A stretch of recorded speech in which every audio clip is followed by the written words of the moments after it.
we go, folks, the Otira Viaduct. A great bit of engineering that one was.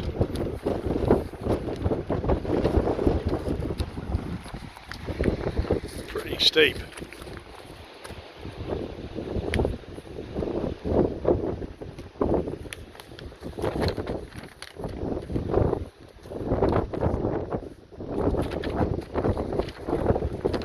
They're the main transmission lines that go through there.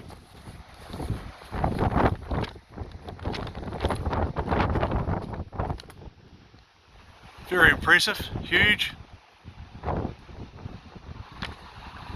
and with it both a risk and a cost.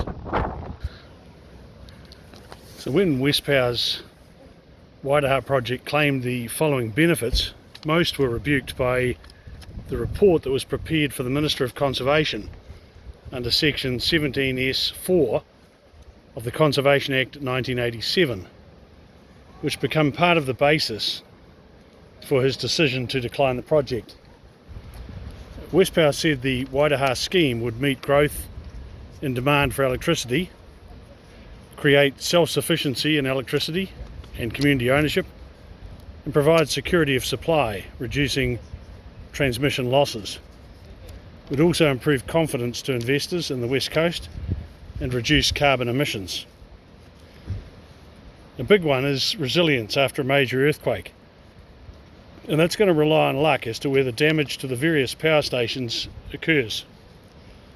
The more hydro schemes we have spread out over the entire coast will increase the chance of power being restored quickly to some of our communities.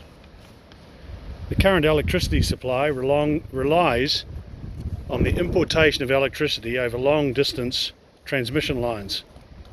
Transmission losses from around 12% up to 20% occur as a result of the power being imported from outside the West Coast.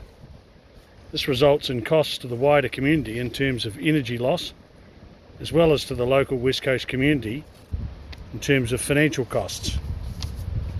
Now, line charges from Transpower are not the only cost of you being able to turn on the switch at home and get power.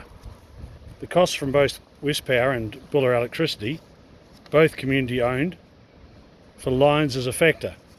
But if either makes a profit, it's redistributed via power rebates to coast communities. Transpower don't do this. Because of the Transpower transmission losses of between 12% and 20% to get the power to the coast, it follows that power generated on the coast does not bear the same extra cost.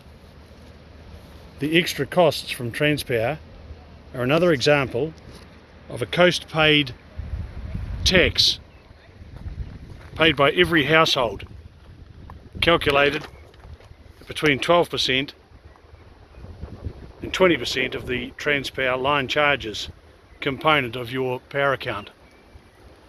Can we fix that? That's the question. The answer is yes.